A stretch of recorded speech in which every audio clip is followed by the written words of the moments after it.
You ain't worried, I know. You look worried, Bishop.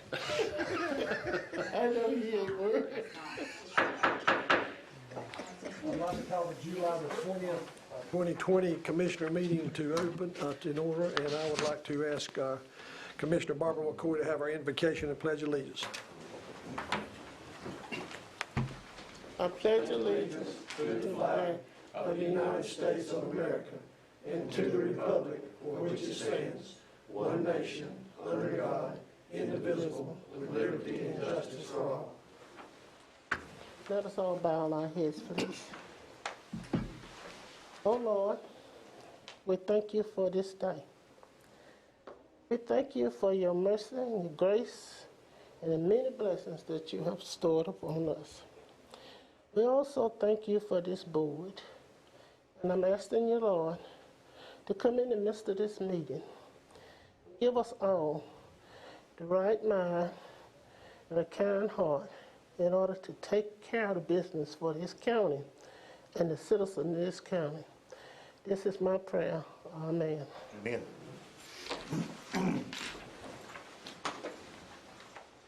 I'd like to welcome those in attendance tonight. This is the first commissioner meeting we've had with an audience in, 2 months? It's been a while, so so we actually look forward to having people out here because it's been an interesting time conducting business with nobody there other than the people that's listening on the telephone. So I would ask, is there any additions or deletions to the published agenda? Yes, sir. We have three additions. 4B, there are 2 add-ons for budget amendments. One is $12,696 for EMPG funds for the EMS department for COVID-19. Also, the CARES Act for EMS, some more COVID-19 funds, $193,671.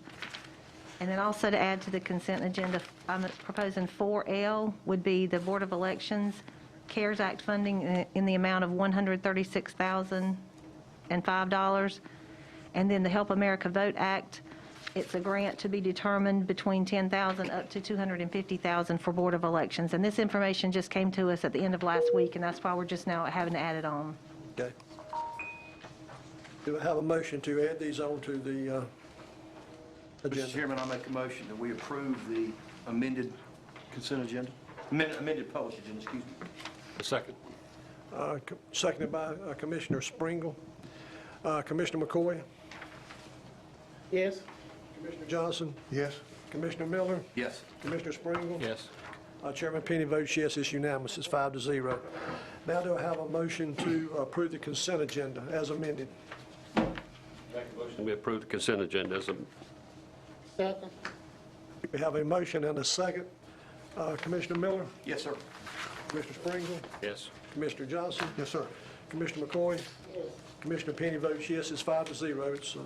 It's approved, our agendas. Next up, we obviously have the public here tonight, and so it's been a while since we've had the opportunity to give each one of you, and I'll remind you, you have up to 3 minutes to address the commissioners and tell us what you've got on your mind.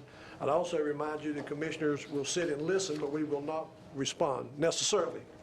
And Chairman, the people are still allowed to call in too after you're done with the present. In case those calling in did not hear after those present, I'll pause and ask if there's anybody calling in who wants to make a comment up to 3 minutes also. So anybody would like to make a presentation. This is not the public hearing. Now, if you're here for the public hearing, that's entirely different, or the 2 public hearings. So if you want to address the commissioner, step to the podium, state your name and address, and we will gladly listen. Yes. My name is Alan Longman. I'm here to talk about the school system and about how you're accounting for special needs and how you're accounting the bias that's inherited for black students in the system. First off, one of the things that you have is that you have 3.5 times, according to a Yale study, of people being suspended from school because they're black. This figure shows that there's an abnormal amount of people being challenged that way. The second thing is you have 2.5 times more people with ADHD being diagnosed, blacks, for the national average.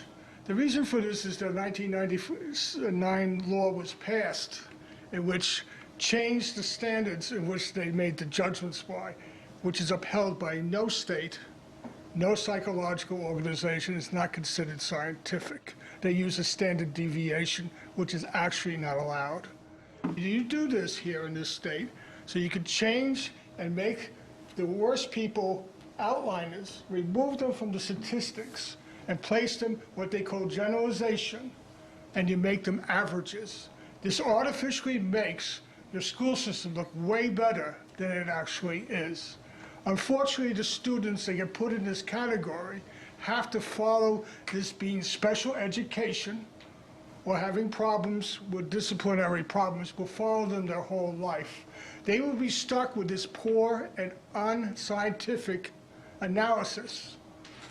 They won't be able to go to most schools, they will not get opportunities, and they will not get jobs. They can be very smart. This problem happened in the 1960s when some of the greatest minds, because of their nationality, were not able to go to school, became leaders, doctors, and scientists, renowned in their fields. What was their reason they were held back? The same that you're doing now. They had special education put down on them because of their culture. Leo Spaglia was a famous psychologist who had to go through this from Berkeley, and he's the one that presented this as a problem in general. This is why there's an abnormal amount. Resource, another thing, you have a problem with resources and black students. And the reason for this is that many students misbehave, have problems growing up. It's natural. 80% of these students grow up who had problems with prison, jail, and doing bad things, went on to live normal lives. More than 80% of them were very good citizens. The difference was that the white ones did not have to carry these mistakes the rest of their life. And they became famous, many of them. Two-time Tim, for instance, was caught as a drug dealer, and he was put in jail for that. But he was given restitution, and he changed his life when he got older.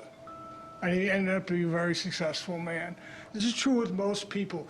Your records carry too long, and they ruin the chance of people to make mistakes. White people make mistakes, they don't pay for it the rest of their lives. Resource officers have to be able to challenge these things on a fair basis. Years ago, they didn't have resource officers. Problems were still in the school systems, especially in cities, and were very bad. Teachers learned to handle them because that was part of their job to do it, and they handled it well. It's very informative what you're saying, but your 3 minutes is it. All right, thank Do you. you have an address? Excuse me? Your address? My address is 234 Hamilton Road Okay. In what town? in the town of Bond Level. Okay, thank you. Thank you, sir. The next person who would like to speak, step to the podium, state your name and your address so we'll have it on the record. Thank you. Hi there. My name is Rose Teniente, and I live at 179 Tilden Howington Drive in Lillington, North Carolina. So basically today, I wanted to talk to you about racial inequity in the county. Harnett County is no different than the rest of the United States, with a history of overt and institutionalized racism, which has only served to deepen our economic and health inequalities in our county. And by the way, if you want to take your mask off to address us, you can do that. Yes, I'll leave that up to you because it's a lot easier to understand what you're saying without the mask on. So I'll leave that up to you, though. No, thank you very much. I'll try not to cough on your podium. Only 11% of Harnett County's white residents live in poverty compared to 27% of our county's black residents. And that divide actually grows for the child poverty rate in North Carolina. For median household income, Harnett's white household income is $58,000 approximately, compared to black household income of only $37,000. So black households earn $21,000 less on median than white families. 75% of Harnett's owner-occupied housing units are white, compared to only 14.4% for Black residents. And for Latinx residents, it's only 6.7%. And just to put that in context, so only 14% of owner-occupied housing units in Harnett are owned by Black families, but our Black residents make up about 22% of the population in Harnett. In 2010, the UNC Center on Poverty, Work, and Opportunity found that Black households at the median claim only 13% of the state's wealth and only 4% of the net worth of white households in North Carolina. And also in 2010, half of Black households in North Carolina had less than $100 in savings, and Black median wealth assets were only $9,000 compared to white median assets of $71,000. If we were able to close this economic gap for families of color, we would see dramatic increases in tax revenues, economic participation, and home purchasing. Also, our inequities spill over into our health data for our county. From countyhealthrankings.org, Harnett's Black residents lost 9,800 years of life in 2019 due to premature death, compared to 8,400 years of life for white residents. 13% of Black babies born in the county in 2019 had a low birth weight, compared to only 7% of white babies. In the county's 2016 community health assessment, Harnett had the 9th highest Black African-American infant mortality rate in the state. And so with the new dangers of COVID-19, white residents, as of July 10th, I believe that's the last information that the health department put out, white residents only made up 35% of the positive cases, despite comprising 62% of Harnett County's population. And so the majority of the positive cases coming in are from our Black and Hispanic residents. In 2019, the percent of our Black and Hispanic population who obtained a flu vaccine in Harnett was only 34%, compared with 49% of white residents. And so given the prevalence of the flu in the fall, this is concerning if we have a lot of folks who are not accessing the flu vaccine. So I would just call upon you to make health and economic inequities a priority in the county, examine racial disparities, and also examine the impacts of North Carolina's failure to expand Medicaid. Because failure to expand is showing we are having worse health outcomes than all of the other states that have expanded. So I would just urge you to think about that for our residents and to encourage our GA reps to put politics aside. Thank you. Notice you left Hispanics out. Why? Yes, you did. Latinx equals Hispanic. I did say Latinx, which equals Hispanic, and also in You said what now? Latinx.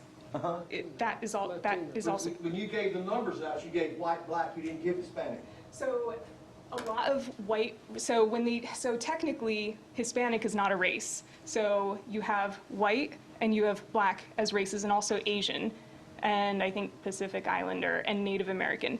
So Hispanics fall under white, and then so technically Hispanic is an ethnicity. So when you look at ethnicities, you have either Hispanic or non-Hispanic. So technically, Black folks would fall under non-Hispanic. And then if you want to get into it, it'll say white alone, not Hispanic, and then, yeah. So technically, like my husband, his family is from Mexico. He is a big white boy. So does that make sense? No. If you're going to come in here and you want us to look at numbers, and you're going to say white, Black, we have a large Hispanic population in this county. I don't believe it should be fair to leave them out when you start talking monetarily, kids in school, who's doing what. If you're going to me, and this is just my opinion, if you're going to give me these numbers and you want me to look at it, I need to look at the whole population of the county, not just white and Black. We've got brown and yellow also. So you are not familiar with the data on this for your Hispanic residents in Harnett County? Yeah, I'm just saying to you I'm just asking you if you're going to come in here and we're going to talk about this, our Hispanic population needs to be involved also. Well, for Latinx residents, their owner-occupied housing units, they only comprise 6.7% of the housing units in Harnett County. So, and then also, I have some others. I was trying to keep it short for you. Well, I'm going to hit the gavel. I'm going to hit the gavel pretty quick. I did, yes. I'm sorry. That's and all. also 26% of our state's uninsured population are Latinx also. So that means that they may also not have access to treatment if they if they contract COVID-19, and they also maybe don't have access to the flu vaccine in the fall. She has emailed me a copy of her handout that I'll send to all. Okay, well, thank you.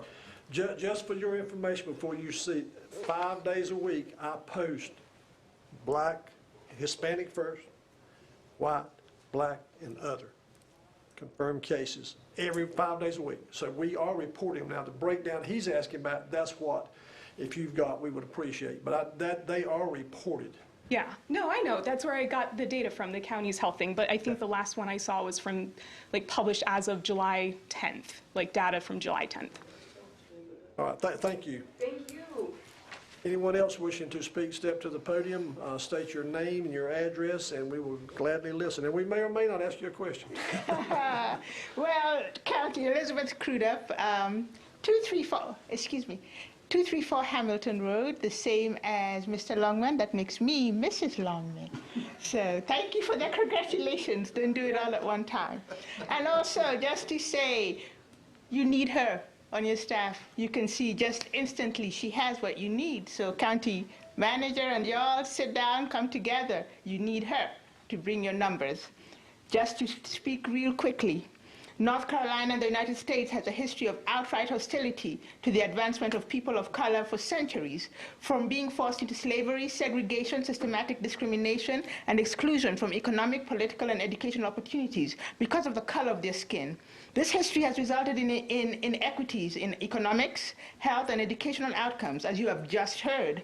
From voter suppression and outright racial terrorism, from 1898 through Jim Crow, through denying black veterans VA loans and use of their GI Bills, to attending universities, as well as racialized judicial treatment and policing, Harnett County. The years of oppression make it more important now than ever to examine racial inequity in Harnett County. We call upon the Board of Commissioners to establish a Racial Equity Commission comprised of citizens and community leaders to review areas of inequity in the county. We request the various county departments such as Public Health, the Sheriff's Office, Social Services, provide data on outcomes by race such as arrests, health outcomes, poverty, housing, etc. We also request that Harnett County schools have a place on the commission as well. The purpose of the commission would be to establish a baseline of community outcomes and work with the Board of Commissioners and county leaders to develop a racial equity plan for the county to help all Harnett residents have the tools they need to be successful. We also request the Board of Commissioners explore membership with the Government Alliance on Race Equity, a network of local governments committed to racial equity in their communities. Members of GARE, that's the Government Alliance on Racial Equity, would allow Harnett County to access racial equity training tools for becoming a more racially equitable county, as well as confer eligibility for funding to advance racial equity in Harnett County. We have to move forward as a county to make sure our future generations become more understanding and have equal, equitable access no matter the color of their skin. We have to make Harnett County more fair and just than it's ever been before, which will result into a stronger and better place for everyone in Harnett. Thank you. And hire her. You need her. Thank you. I appreciate your presentation. Please give what you're asking the commissioners to do to... You have, it's part of Gina's packet, and this is just the beginning of a conversation, we hope, that will result in greater things for Harnett in terms of racial equity and racial opportunity for people living in this county. This is the beginning, and we hope to continue it. Thank you. And you need her. Thank you, Elizabeth. Anyone else wishing to address the commissioners that's here in the room tonight?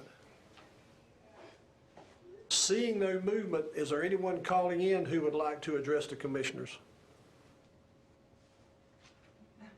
Sir, excuse me, sir. We are here, but we were expecting others to be here, so we're just not sure of what we need to do. We came with a group. This is public comment time, and we allow 3 minutes per person to speak. There's a timer. And if you want to address anything you want to address to the Harnett County Commissioners, you can step to the podium and give your name and your address, and we will gladly hear what you've got to say. Okay. Okay.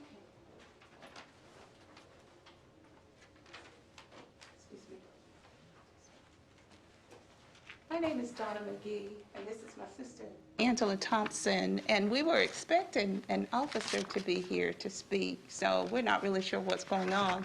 But we are here because, on behalf of our mom, the road that she lives on, my mom's name is Miss Betty Boynton, and she lives on Wild Plum Lane. She's been living there for,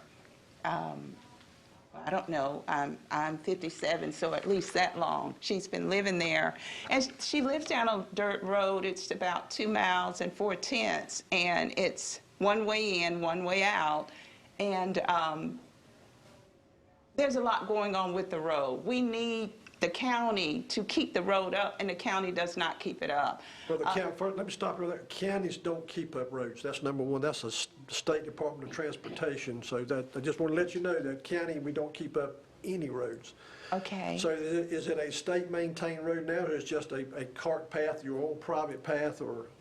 It's not state maintained, no, Okay. sir, but, okay. What were you saying? We county, we don't do any road maintenance. That's Okay. part of the Department of Transportation. So what part of the county do you live in? My mom lives in Harnett County. I know, but what part? What part? Western, okay. I'll have to be a little more specific. There's 3 transportation groups that are Harnett County's in 3 different ones, and I have to serve on all 3 of them. Can't promise you anything, but if you will leave your name and address where I can glean information the next time I'm meeting with them, I'll be glad to ask. A lot of it's going to depend on how many residents are on that. If there's only one, the chance of making a state-maintained road is very, very slim. When there's not one, there are many down Okay. there. And Yes, those are the sir. type of things we would need to know. Okay, now how many people have to be down there? Do you know? That, again, that's a DOT thing. I just happen to serve on committees that we can ask for that. But with this COVID thing and restriction of funds right now, we're hundreds of millions of dollars short on major highways in the state right now. So, but please leave your name and address and information so we'll be glad to look into it and see what we can find out and then respond back to you. Okay, well, I will tell you, sir, that my cousin said that they've already talked with Department of Transportation and with Sheriff and different ones, and they're the ones that told us to come here tonight. So we just need to leave this information. You would leave the information. And I just looked it up. I just looked it up, and it's in the Sanford area, Sanford Did address. she say Wild Plum? Wild Plum. Yes. You're in my district. Yes, ma'am. That would be, well, it's going to be in, well, I don't know. I'll have to look at the map. 521 Wild Plum Lane. What's the address? 521 521, Wild okay. Plum Lane. It's very badly needed. It's Very, also, very the main badly. road that comes off of the highway is actually Walter Waddell Lane. Well, the process, I can say, and I can testify to this, the process of getting a road like that fixed is a long, long process, because I worked on some when I first got elected, and it's a long process. But we have to start, that's where I'm getting at. We have to start somewhere and notify, because we meet with division engineers on all 3 of these transportation boards. Sometimes safety takes precedence, and safety will pick up some things. But you supply the information, and we will at least get it on the radar of the division engineers. That's our responsibility as a commissioner. Beyond that, it's up to the state of North Carolina. Well, we will tell you, this is not the first time. Years ago, and more than once through the years, my mom had talked with different people, her and other of the residents down there, and nothing has been done. But it's just bad down there now, very bad. I think So it's been a long time already. Commissioner, could I say something? Yes, ma'am. A lot of people think that we, the commissioners, go out and fix roads in the county, but we don't. So you coming here tonight, you are making the first step of trying to get it fixed. Cause Yes, ma'am. Commissioner Penny does serve on the state boards. I'm sorry. So will we need to, I have a question, will we need to come back again or wait for information and then just follow suit? Well, you've heard the comment, the wheels of government move very slowly. And that's because this group, these five, we don't make that decision. Okay. The Department of Transportation at the state level makes it through division engineers. But it would be up to us, possibly, y'all have done it, we can make a recommendation. Would you please look into the information that you're supplying right now? And then from now until the 30th day of November, as I serve on these transportation advisory boards, I can ask, where do we stand on that? There has to be points scored to it, which probably doesn't mean a lot to you. They have to be points scored to it, and the higher the points scored, the likelihood of getting it picked up with the state. So basically what I hear you say, you've got a subdivision, even though it's not a subdivision, it's got multiple houses on it, so the more houses, the likelihood of getting the state to pick it up becomes more. So that's as much, and that as much as I know to tell you, but you've done the first thing. You came to us, you gave us your address, and then we'll see. We will pass it on to the division engineers with the Department of Transportation. Okay, thank you, sir. Thank you. Thank you for coming. Because unless you come and tell us, soon, we don't know. Commissioner Miller and I, being it's in his district, we'll ride out and take a look at it. I know exactly where it's at. All right, thank you. Anyone else wishing to step forward and speak to the commissioners? I asked on the telephone and I heard nothing, so I'm going to close the public hearing portion of our agenda tonight. Next up is appointments. Do we have any? No, sir, we don't. We're clean. Okay, next on our agenda is a public hearing, proposed rezoning case number Plan 2004-002 and Plan 2004-003, land owner and applicant Omega X LLC, 14.75 acres out of a 68-acre tract. And I guess you're going to get the planning department. Okay.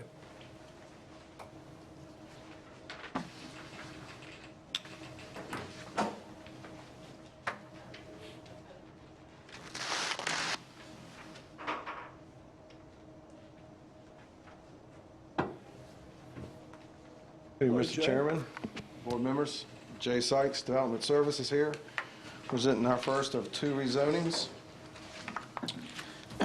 Our first case is, as you stated, Omega 10 LLC, requesting to rezone approximately 14 3/4 acres from commercial to RA 20M.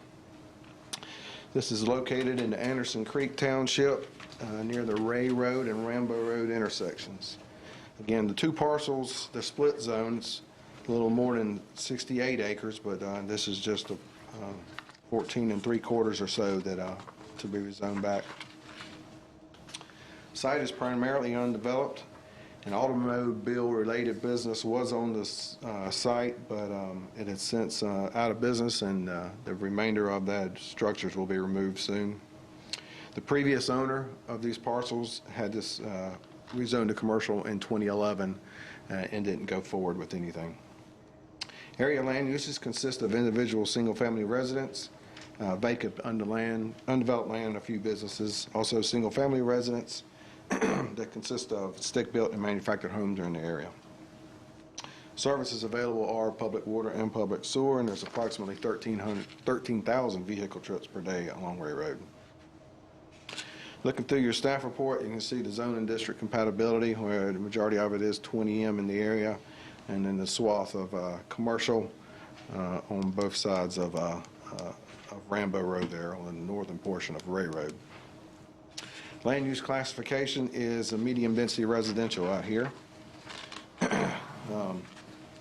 You site photos in your staff report also if you didn't get a chance to get out there. Moving into the evaluation. The impact to the surrounding community is reasonable, as the requested zoning district is same as adjacent properties. The requested zoning district is compatible with the overall land use classification of medium-density residential. MDR is a mixed residential base with average lot sizes anywhere from typically around ½ acre or less. For public utilities, both public utilities are planned and utilized.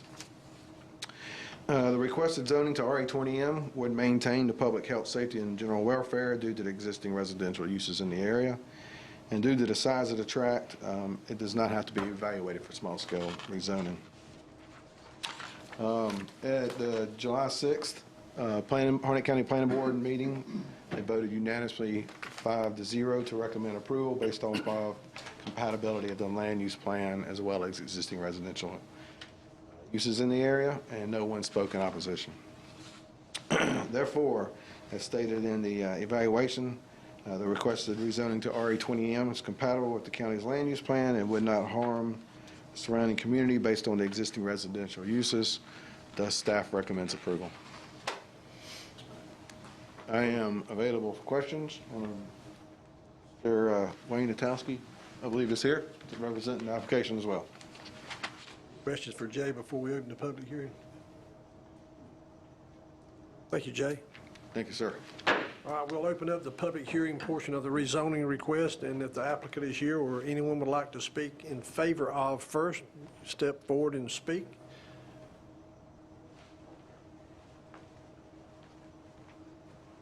Thank you, Mr. Chairman. Board. Just real quick, not going to take anything from him. It's going to be single-family homes and 20,000 square foot plus acreage, 20,000 square foot lots plus. That's it. Thank you.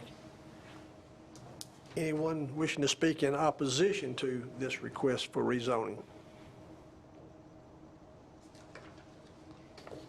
Seeing no movement, we'll close this portion of the public hearing. I would entertain a motion. Chairman, I make a motion the requested rezoning to R20M would not have an unreasonable impact on the surrounding community based on the adjacent residential uses, residential zoning, as well as the county land use designation in this area. Therefore, I recommend that Harnett County Commissioners approve this rezoning request. Do we have a second? Second. We have a motion and a second. Any discussion? Commissioner McCoy? Yes. Yes, yes. Yes. Commissioner Miller? Yes. Commissioner Springer? Yes. Commissioner Penny votes yes. It's 5-0 to approve this rezoning request. Next, we have a proposed rezoning plan 2006-001, Larkin Rufus Chrisman and Dorothy Chrisman and Arlene Buchanan. Yes, sir. Thank you. The second one tonight is also a request to rezone from commercial to RA30. As you stated, Ms. Rufy and Dorothy, Mr. Rufus Larkin and Dorothy Chrisman are the owners. Arlene Buchanan Chrisman heirs are the applicants. Request to rezone approximately 5.3 acres to residential. The remaining 9 acres would still remain commercial. This is located in the upper Little River Township, out off of 421, heading towards Lee County. The larger parcel is unoccupied. It's currently occupied by an older home, which is beyond a state of repair, so therefore they request to build a new family home in the back. The area is, the remaining area right now is vacant and used for agricultural purposes. Farmland and residential uses are in the surrounding area. Public water and private septic would be utilized, and it's approximately 5,600 vehicle trips per day along 421. Looking at the zoning district compatibility, there's quite a bit of commercial in the area. And then also there's RA30 surrounding this. Land use classification is agricultural and rural residential. As we move forward, we might look into that area more and maybe perhaps a land use plan amendment or something for all that residential that is in there. That will be remaining. Looking through your staff report, you can see the site and then into the evaluation. Read as looking at the impact for the Joseph properties. The change to RA30 will not have an impact as the surrounding properties and the community is similar in nature to the requested zoning district. The requested RA30 is compatible with the land use classification of agricultural and rural residential. These are primarily agricultural areas and located outside of existing and future sewer service areas. The requested rezoning to RA30 would maintain public health, safety, and welfare due to the existing residential uses. And due to the size of the tract, this does not need to be evaluated for small-scale rezoning. This was also heard at the July 6th Planning Board meeting, and the board voted unanimously 5-0 to recommend approval based off of compatibility as well as the residential area. Therefore, as stated in the evaluation, requested rezoning to RA 30 would not have an unreasonable impact on the surrounding community due to the adjacent residential zoning and the compatibility with the Harnett County Land Use Plan. Therefore, staff recommends approval. I am available for questions, and Mr. Chrisman? Are there any, Commissioner, have any questions for Jay? Christmas are here tonight. Jay, Yes, ma'am. where did you say this was located at? It's on 421, heading out towards Lee County, just before you get to the Seminole area. Okay.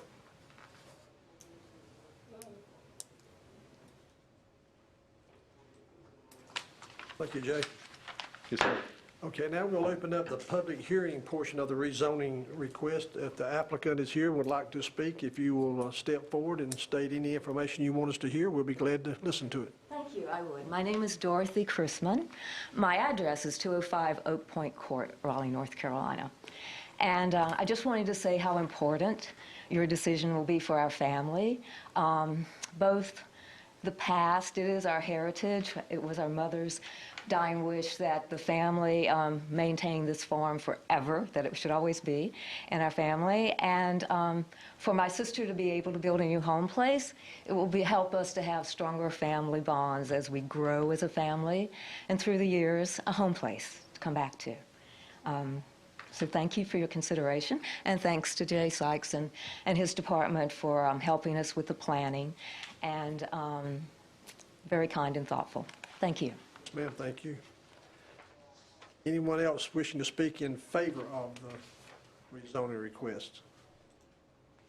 Anyone wishing to speak in opposition to the rezoning request? Seeing no movement, we will close the public hearing and we will entertain a motion. Mr. Chairman, I'd like the requested rezoning to R30 will not have a reasonable impact on the surrounding community due to the adjacent residential zoning and compatibility with Harnett County land use. Therefore, I recommend the Harnett County Commissioners approve this rezoning request. Do I have a second? Second. I have 2 seconds. Any more discussion? Commissioner McCoy? Yes. Commissioner Miller? Yes. Mr. Johnson? Yes. Commissioner Springle? Yes. Commissioner Penny votes yes. It's 5-0, and the rezoning request is approved. Next on our agenda is administration request approval of a resolution authorizing the execution and delivery of a county installment financing obligation provided for certain other related matters thereto. I'm going to defer to Kimberly, our finance officer, to explain the details of the refunding. Good afternoon, good evening, Commissioners. What you have before you is a resolution authorizing the execution and delivery of an installment financing contract not to exceed $90 million. No, we'll go before that.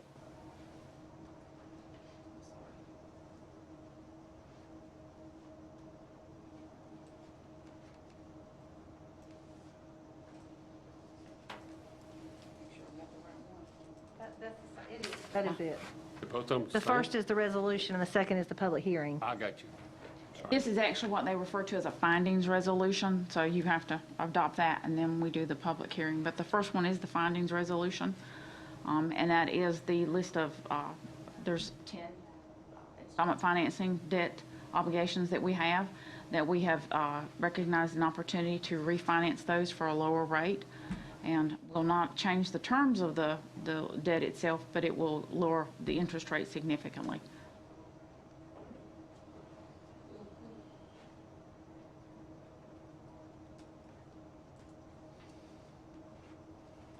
Questions? What kind of rate are we getting? Right now, overall, we're looking at about 0.89, but that depends on what the market is at the time. And right now, we're currently looking at around 2.2, 2.5, the current financing terms. So it all depends on the market when we go out on that day to issue. And I believe you told us in our work session it would save the county in excess of $3 million to do this refinancing. So being the public is here tonight and hear what your commissioners do, we try to look for ways to save us money. So I just wanted y'all to make sure you knew that little, well, it's not a small tidbit, $3 million, not to me anyhow. Absolutely. So do we need to? Approve the resolution, and then we'll have a public hearing. All right, do we have a motion to approve the resolution? Commissioner McCoy, I make a motion that we approve the resolution. Do we have a second? Second. We have a motion and a second. Do we have any discussion? Hearing none. Commissioner Miller? Yes. Commissioner Springle? Yes. Commissioner Johnson? Yes. Commissioner McCoy? Yes, the best thing I've Commissioner heard in Penny a long votes time. yes, so go save us $3 million. Okay. Now we will open a public hearing regarding the Harnett County Board of Commissioners' intent to enter into a installment financing contract with the Harnett County Public Facilities Corporation in an amount not to exceed $90 million to refinance all or a portion of the county's payment obligations.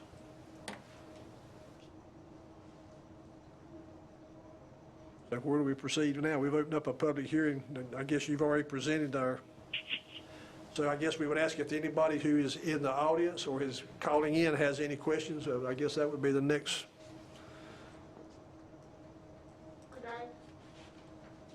Yes, ma'am, step to the podium and ask a question. State your name and address again. Elizabeth Crudup, 234 Hamilton Road, Bun Level. I just wanted to know, the Harnett County Public Facilities Corporation, are they part of the county, or is it a separate group, or who is their board members, or anybody here going to benefit by the county moving to refinance through that corporation? No. Counties, local governments do not, when they go out to the market to issue debt, they do so not as these gentlemen, but these gentlemen actually sit as that board, and all the documents are done through that Public Facilities Corporation because it's publicly held and traded. The savings here would actually reduce the amount of debt that the county pays out toward schools and other government buildings, and then gives us more capacity to build more schools and to meet those needs. Elizabeth, and we've been doing that now for several years. Anytime we see a drop in interest rates, and we've got it financed at a higher interest rate, being good stewards of the taxpayer dollar, we try to go in and refinance at that lower rate to save us payments that for debt we've already got. It's not like we're incurring this debt. We've already got the debt. We're just trying to save the interest on the debt. So this is what we're trying to accomplish with this. Anyone calling in have any questions? Hearing none, we will close the public hearing, and we'll entertain a motion. There's nothing. We don't have to entertain a motion. Consider the resolution on the August 4th meeting. Okay, all right, good deal. Next is discussion regarding expired tax exclusion and exemptions.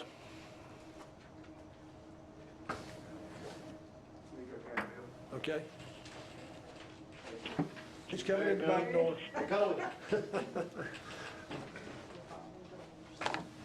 I guess he thought I wasn't coming in. He was headed to get you there. You can explain it better than I can. Well, I'm glad I got here. This particular issue is in regard to an audit that we completed not long ago. These are audits that are required by the Department of Revenue. It's required in the Machinery Act that we do that. In looking back over the last 6 years or so, we found that there were a number of deceased persons no longer here, yet some of the heirs and whatnot were receiving the benefit of the exemption or exclusion. And anytime that something is, we're asking to do something that is different than what we've done before, I think it's the kind of thing that we need to make sure everybody understands. A lot of things that go on over in the tax office are sometimes misinterpreted. So what the tax office is proposing is that, and we've already moved, as the law requires, to take these exemptions off for the 2020 tax year. So that's already done. Now, we have a mechanism in the Machinery Act which allows us to look at those exclusions that have been in effect and shouldn't have been, and they're misapplied in that regard, is going back and collecting the taxes and the penalties that are due for that period of time. It'd be a period of time from 2015 to 2019. We have about 134 taxpayers who were involved in this particular, that came out of this particular audit. So again, there's nothing within the law. The law and the Machinery Act gives us the opportunity to do this. It's just that I wanted to make sure that we got this out to you and there was a very clear understanding of what we would want to do. So that's what I have at this point in time. Additional questions? I have a question. Yes, ma'am. Would the landowners have to pay all the money at one time, the taxes at one time, or do we all work out some plan? We usually work with taxpayers as we need to. Okay. We understand that in this particular case, it might be a little larger sum than folks were expecting. So, but these, again, all this property is not been transferred over. So there are folks who either live in these properties or, they're kin of some sort and just have been enjoying that particular exclusion or exemption for sometimes 5 years and sometimes more. So, but we're just looking at 5 years going back. Did that answer what you wanted to, Ms. Yeah, McCoy? you answered my question. Any other questions? Do we need to? Get a motion. Okay. Because it said discussion. That's the reason I was asking the question. So we've had a discussion. So I guess now of course, this is something we discussed in work session the other day quite a bit at length, and asked Mr. Tyson to come in and explain exactly what it means in case those in the audience do not quite understand. These people are deceased. An heir may live in there. Could be a grandson, could be anybody, but they're related. But they've been getting the exemption, and these are not high dollar properties. I don't know any other way to say it, Bill. A lot of these are actually fairly low value properties. So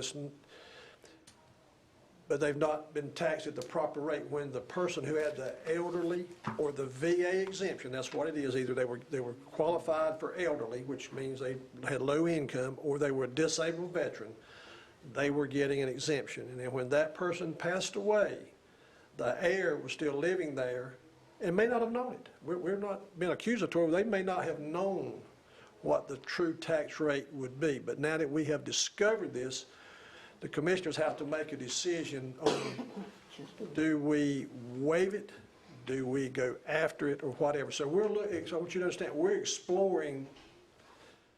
We don't want to create a hardship. But with that said, we have to get the tax rate value back to where it's supposed to be and tax at the correct rate. Have I explained it, Bill, fairly accurate? Thank you very much. So much better than I did. So, and for the audience, we will not entertain questions. That's the public comment side, so we will address this as commissioner. Be glad to talk to you after the meeting if you have a question. So, with that said, do we have any questions for Bill, or do we have a motion to address this? Mr. Chairman, I make a motion that we not go back, that we start with the 2020 tax year and move forward. Just mainly because we have a process in place to prevent this from happening in the future. Do I have a second? Second. We have a motion and a second. Do we have further discussion? Commissioner McCoy. I can vote for that. Commissioner Johnson. Yes. Commissioner Miller. Yes. Mr. Springer. Yes. Commissioner Penny votes yes. It's 5-0. It's thank you, Bill. Thank you so very much. Now we're going to get a COVID-19 update, and I look forward to hearing this. Basically, I've been with the insurance commissioner half of the day today, and I've got the insurance commissioner's input on COVID-19, and now I want to hear what the health department's got to say about COVID-19. So I'll see if I can balance the two. Come in, John. Not trying to put you on the spot, but we will gladly hear what you have to tell us.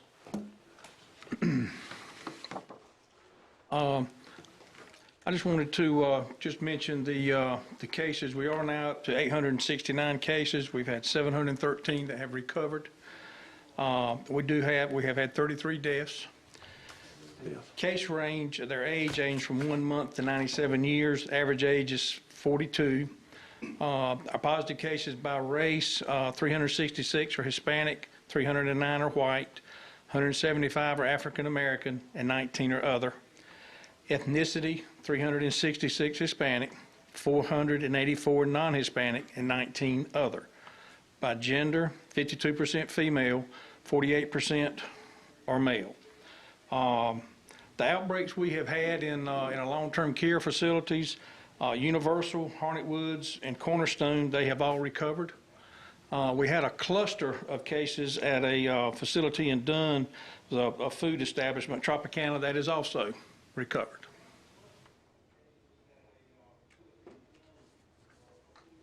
Any questions that y'all? How many hospitalizations we got? We have had, since March, we have had 92, I think currently 13, 14, and that's within a 50-mile area of Harnett County. Got any of them serious, any ventilators, or they just fighting flu-like symptoms, or?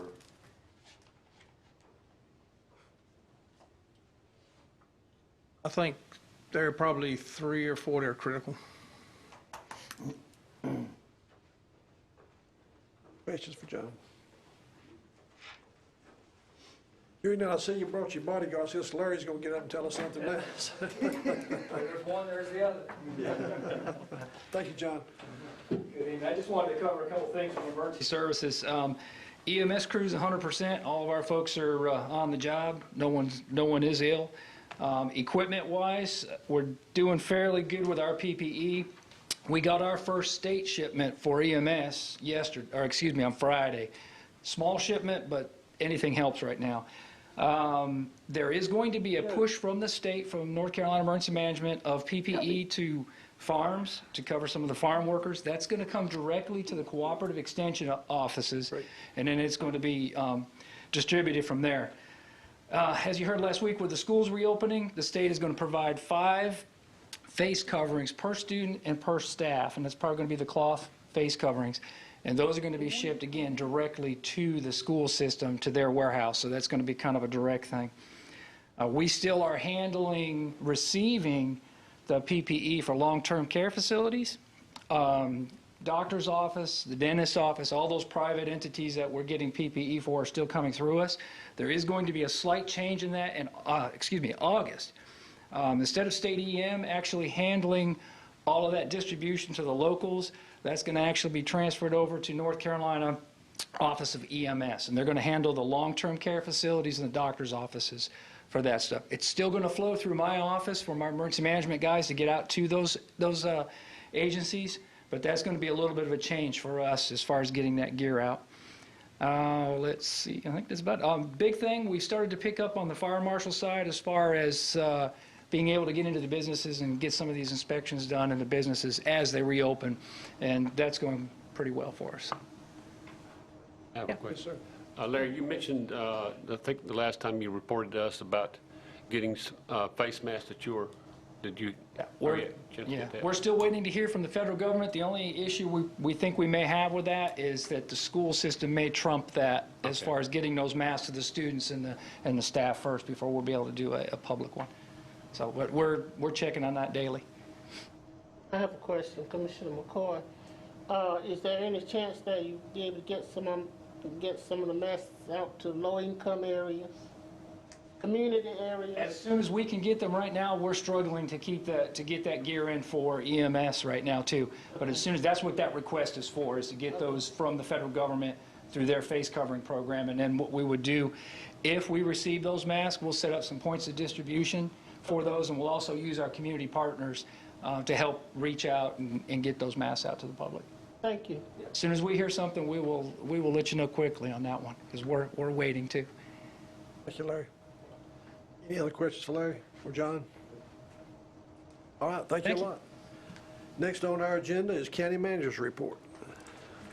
The only thing I want to highlight out of the report, the rest of it you can just read, but the turnover report that we gave in your packet, I do think some of the things that we're doing to try to retain our employees is working.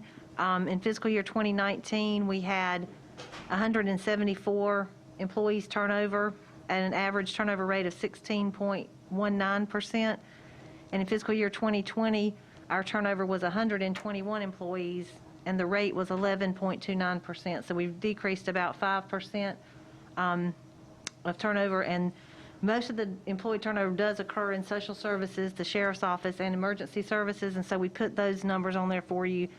In fiscal year 2019, those departments combined accounted for 66% of our turnover, and in fiscal year 2020, it was combined at 49%. So I do think some of the things we've done where we've looked at the positions and regraded them and gave some different departments some money to raise some salaries, I think it has really worked. These charts tell. I know it's going to be different now with COVID-19. I mean, the county, we've actually stayed pretty stagnant now, but on page 2, you'll see the county's unemployment rate is very high. We went from like 4.9 up to 12% during COVID-19, but we hope that that can start coming back down. But overall, we feel like the county's turnover rate is in a better shape than it's been. So we're just proud of the efforts that our whole team has done and that the board allowed us to do. So thank you for that. Thank you. That's all I have. Any new business? Yes, Mr. Chairman. Well, that's closed session. Yeah, I don't see any new business now. I'll ask a question. We have a need for a closed session. But that's new business. We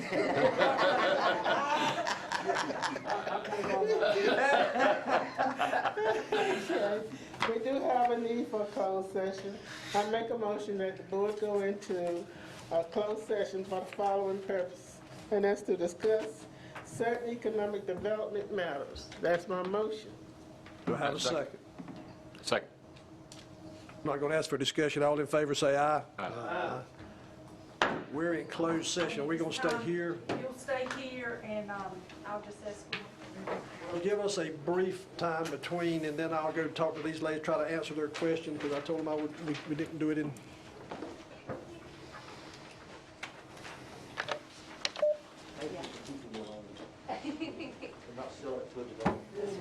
Thank you. Yes. It's all farmland. Thank you. It's all farmland building anymore. That's true. Well, thank you for helping. No, my question was going to. We're going with, go with, Thank you very much. Really well. Jay, the public works director, and Jim were on the call. Me and Steve. Where they're coming from and what their needs were, and then we talked about our capacity and kind of what we. Yeah, it is. I think it was very well received. I told my husband, I said, Kind of know where we stand, and we thought, we said, look, we'll try to help you all we can, but here's where we're at, here's the capacity, here's the quality of life. I think our better understanding of how we're as they said, they would take back to the school where they're at, what's going on, they said they could expand. For things like that, interbank transfer with them being a nuisance.